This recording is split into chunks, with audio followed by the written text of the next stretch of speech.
తెలుగు రాష్ట్రాల్లో రాజకీయం వేడెక్కింది. ఇలాంటి తరుణంలో థియేటర్లోకి వచ్చిన అసలు సిసలు పొలిటికల్ థ్రిల్లర్ 'ప్రతినిధి 2'. ఇప్పటికే మంచి విజయాన్ని సాధించిన 'ప్రతినిధి' చిత్రానికి సీక్వెల్గా ఈ సినిమా రూపొందింది. విలక్షణమైన పాత్రలతో హీరోగా మంచి గుర్తింపు సంపాదించుకున్న నారా రోహిత్ నటించిన ఈ చిత్రానికి ప్రముఖ జర్నలిస్ట్ మూర్తి దర్శకత్వం వహించడంతో 'ప్రతినిధి 2' పై అంచనాలు భారీగా పెరిగాయి. మరి ఈ రోజు థియేటర్లలోకి వచ్చిన 'ప్రతినిధి 2' ఎలా ఉంది? ఈ రివ్యూలో చూద్దాం.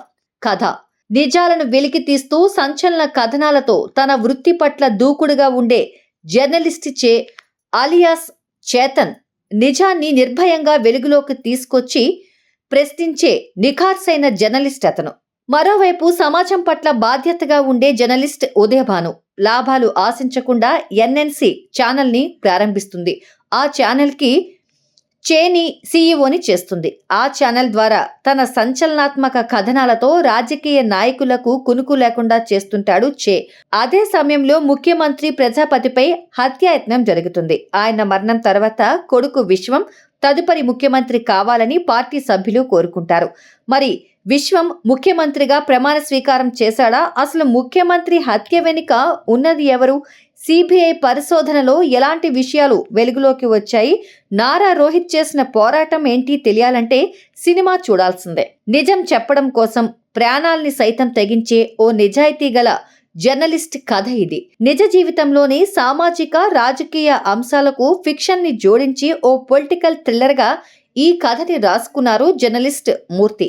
వ్యవస్థని ప్రశ్నించడమే ప్రధానంగా 'ప్రతినిధి 2' చిత్రం తెరకెక్కింది. ఇలాంటి పొలిటికల్ థ్రిల్లర్స్ వచ్చినప్పుడు, మరీ ముఖ్యంగా ఇలాంటి ఎన్నికల సమయంలో ఈ సినిమాలు విడుదలైనప్పుడు ఈ చిత్రాల్లోని కొన్ని సన్నివేశాలను వాస్తవ జీవితానికి ముడిపెడుతూ చూస్తుంటారు. 'ప్రతినిధి 2' చిత్రంలోని కొన్ని సన్నివేశాలు కూడా గతంలో తెలుగు రాజకీయాల్లో జరిగిన సంఘటనల్ని గుర్తు చేస్తాయి. అయినా వాటికి ఫక్తు కమర్షియల్ హంగులు జోడించి తనదైన శైలిలో ఈ సినిమాని తెరకెక్కించారు దర్శకుడు మూర్తి.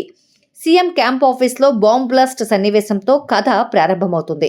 తర్వాత హీరో చేతన్ పాత్రని నిజాయితీ గల ఫ్రీలాన్స్ జర్నలిస్ట్గా పరిచయం చేసే సన్నివేశాలు ఆకట్టుకుంటాయి. ఆరంభ సన్నివేశాలు కథానాయకుడి పాత్ర నైజాన్ని, జర్నలిజం గొప్పతనాన్ని చాటుతాయి. మంత్రి గజేంద్ర అరాచకాల్ని ప్రశ్నించి అతని పదవి పోయేలా చేయడం, ఓటు విలువని చాటి చెబుతూ తీర్చిదిద్దిన సన్నివేశాలు 'ప్రతినిధి 2'కి బలం చేకూర్చాయి. ఏ ఒక్క పార్టీకో ఉపయోగపడే సినిమాలా కాకుండా జర్నలిజం, రాజకీయ వ్యవస్థల్ని తనదైన శైలిలో చూపించే ప్రయత్నం చేశారు దర్శకుడు మూర్తి. ఫస్ట్ హాఫ్ మొత్తం తన కలంతో జర్నలిజం విలువలను పెంచిన హీరో సెకండ్ హాఫ్ లో కత్తిపట్టి కథన రంగంలోకి దూకుతాడు. విరామ సమయానికి ముందు వచ్చే ట్విస్ట్ రెండో అర్ధభాగంపై మరింత ఆసక్తిని పెంచుతుంది.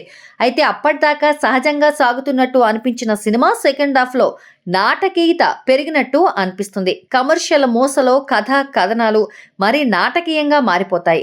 పాటలు, ఫైట్లతో ఫక్తు మసాలా మూవీని గుర్తు తెచ్చేలా 'ప్రతినిధి 2' సెకండ్ హాఫ్ సాగుతుంది. నటీనటులు, సాంకేతిక నిపుణులు ఇంటెన్స్ క్యారెక్టర్స్ చేయడంలో నారా రోహిత్ మేటి అని ఇదివరకే నిరూపించుకున్నాడు.